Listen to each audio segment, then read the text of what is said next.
মমতা বন্দ্যোপাধ্যায় কালকে বলেছেন যে কথায় কথায় আমার বাড়ির সামনে ধর্ণা, আমার নবান্ন অভিযান একই রাস্তা দেখিয়েছে, এবার ওদের বাড়ির সামনে দেওয়া হবে ধর্ণা, ওদের বাড়ি হবে অভিযান। উনি বলে দিন কার বাড়িতে আগে ধর্ণা দেবেন, তাহলে ভালো চা জলের ব্যবস্থা থাকবে। উনি সবকিছু দণ্ডমুণ্ডের মানে কর্তা, আমি করব, আমি জানি, আমি চিনি। তো যখন উল্টো পাল্টা হবে, খুন ধর্ষণ হবে, চাকরি যাবে, তো দায়টা কে নেবে?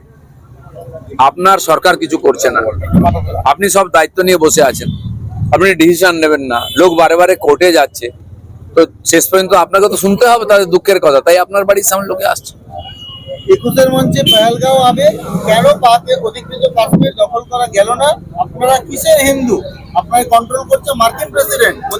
আগে যেটা করেছেন Narendra Modi, surgical strike, air strike, পেহেলগাঁওয়ের পরে যে ঘটনা ঘটেছে, পাকিস্তানের দাঁত ভেঙে দিয়েছেন, তার জন্য একটা ধন্যবাদ তো দিন। আরে মোদীকে দেবেন না, সেনাকে তো দিন, সেনাকে তো তোলাবাজি বলবেন না কমপক্ষে, বাকি একটু ধৈর্য ধরুন না। আপনি 14 বছরে কি করেছেন আর মোদীজি 10 বছরে কি করেছেন, একটা হিসাব হোক। আর আপনার স্বপ্ন সফল মোদীজি করে যাবেন, প্রিয়কে ভারতের মধ্যে আসবে। মমতা বিজ্ঞপ্তি দেখিয়ে বলেছেন বিজেপি শাসিত রাজ্যগুলোতে সন্দেহ হলে ডিটেনশন ক্যাম্পে 1 মাস পর্যন্ত আটকে রাখার নির্দেশ দিয়েছে কেন্দ্রীয় সরকার। সত্যি কি ধরনের নির্দেশ দিয়েছে কেন্দ্র? তাহলে বাংলায় দেয়নি, কি নির্দেশ দিয়েছে আমরা জানি না, কিন্তু সন্দেহ হলেই তাকে পুলিশ ডাকবে, তার বিরুদ্ধে ইনকোয়ারি হবে, তাকে ডকুমেন্ট চাওয়া হবে।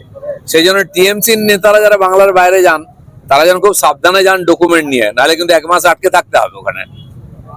21শে জুলাই সমাবেশস্থলে দেখা গেল না অনুব্রত মন্ডলকে, কিন্তু সভা শেষ হতেই ফেসবুকে পোস্ট, সেখানে মমতার বন্দ্যোপাধ্যায়ের ছবি 5টা, অভিষেকের 9টা, দলবদল করছে। আমি শুনেছি কেষ্টমন্ডলকে নাকি ডায়াসে উঠতে দেয়নি পুলিশ। মমতা ব্যানার্জির এই যে ইউজ অ্যান্ড থ্রো, তাকে দিয়ে গরুর টাকা তোলালেন, বালির টাকা তোলালেন, পাথরের টাকা তোলালেন, সেই টাকা পয়সা নিয়ে পার্টি চালালেন, খেলেন, আর সে বেচারাকে আম খেয়ে চিবড়ে ফেলে দিলেন। এই মমতার রাজনীতি। বাকি টিএমসির নেতারা যারা টাকা পয়সা তুলে আনন্দে নাচছেন, তারা দেখুন ঘুটে পুড়ে গোবর হাসে, ঘুটে বলে তোরা একদিন আসে, তারাও ভেবে দেখুন তাদের ভবিষ্যৎ এরকম অপেক্ষা করছে। ধনখড়ের আকস্মিক ইস্তফায় জোট রাজনীতির অপ্রত্যাশিত ঝাঁটা বলে কি মোদী সরকার?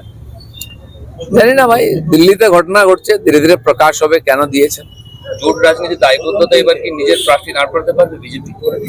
বিজেপি নিজের প্রার্থী দাঁড় করিয়েছে, শুধু নয়, যারা জোট প্রার্থী তাদেরকে, জোট পার্টি তাদেরকে যোগ্য সম্মান দিয়েছে। কেউ বলতে পারবে না কোনদিন বিজেপি কারো সঙ্গে আর সতীনত ব্যবহার করেছে, আপন পর করেছে। যারা প্রয়োজন হয়েছে বিজেপির সঙ্গে এসছে, বিজেপি নিজের বাড়িতে জায়গা দিয়েছে, যখন প্রয়োজন হয়েছে তারা চলে গেছে। সে সবার সঙ্গে, অকালি থেকে আরম্ভ করে শিবসেনা, বিজেডি থেকে আরম্ভ করে টিএমসি, তারা নিজের প্রয়োজনে নিজের বিপদের সময় বিজেপির কাছে এসছেন, বিজেপি হাত খুলে বুকে জড়িয়ে নিয়েছে। যখন তাদের অসুবিধা হয়েছে বা প্রয়োজন পড়িয়ে গেছে, তারা চলে গেছেন, কিন্তু বিজেপি বিজেপির জায়গায় আছে। যেহেতু ডেপুটি চেয়ারম্যানের পদ জেডিইউর হাতে রয়েছে, সেক্ষেত্রে কি চন্দ্রবাবু নাইডু দাবিদার হয়ে উঠলে মানে বিজেপি? কল্পনা ছাড়ুন, দেখুন কি হচ্ছে। বিজেপির উপরে, মোদির উপরে সারা দেশের মানুষের, সমস্ত অ্যালায়েন্সদের পুরো বিশ্বাস আছে। কালকে মমতা বন্দ্যোপাধ্যায় বলেছেন যে বিজেপি নেতা বলছেন 17 লাখ রোহিঙ্গা রয়েছে এখানে, মমতার দাবি সারা বিশ্বে রোহিঙ্গা রয়েছে 11 লক্ষ, বাকিদের পেলেন কোথায়, একটা প্রশ্ন তুলেছেন। 17 লাখ মানে খালি রোহিঙ্গা নয়, রোহিঙ্গার সঙ্গে বাংলাদেশি অনুপ্রবেশকারী, আর সেটা মিলে কয়েক কোটি। পশ্চিম বাংলায় এই সংখ্যাও আর এরকম বিরাট একটা সংখ্যা আছে, 40-50 লক্ষ ভোটার যারা আছে, যাদের ভোটে মমতা ব্যানার্জি জেতেন, তাই তাদের উপরে হাত পড়লে উনি রাস্তায় নামেন।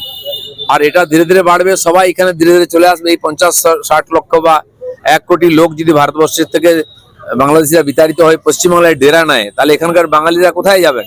খুন, ধর্ষণ, লুটপাট যা শুরু হয়ে যাবে, আমরা তো থাকতেই পারবো না এখানে। যারা 21-এর মঞ্চে বাঙালিয়ানায় সান, বাংলায় কথা বললেই কেন গায়ের জ্বালা? বিদ্যাসাগরের মূর্তি ভেঙেছিল বিজেপি, ওদের বঙ্গোপসাগরে বাংলায় কথা বললে এই জন্য সন্দেহ হচ্ছে, কারণ মমতা ব্যানার্জি বাংলাদেশি আর বাংলা ভাষীকে মিলিয়ে দিচ্ছেন। বাংলাদেশিদের ভারত থেকে বহিষ্কৃত হতেই হবে, আর এটা আমরা করব। আমার অবস্থান যেখানে ছিল ওখানেই আছি, আমি রাস্তায় ছিলাম, রাস্তায় আছি, কর্মীদের সঙ্গে ছিলাম, কর্মীদের সঙ্গে আছি। আমার অবস্থান রোজ সকাল বিকাল পাল্টায় না। বিজেপিতে আপনার প্রতিপক্ষ কি সংখ্যায় বেশি, তাদের কি বার্তা দেবেন? বিজেপিতে আমার প্রতিপক্ষ আমি কাউকে মনে করি না। আমি তো চিরদিন টিএমসি কে প্রতিপক্ষ মনে তার বিরুদ্ধে লড়াই করেছি, আর আমাকে বিশ্বাস করে 250 কর্মী প্রাণ দিয়েছেন, আর সেই লড়াই আমাদের চলবে।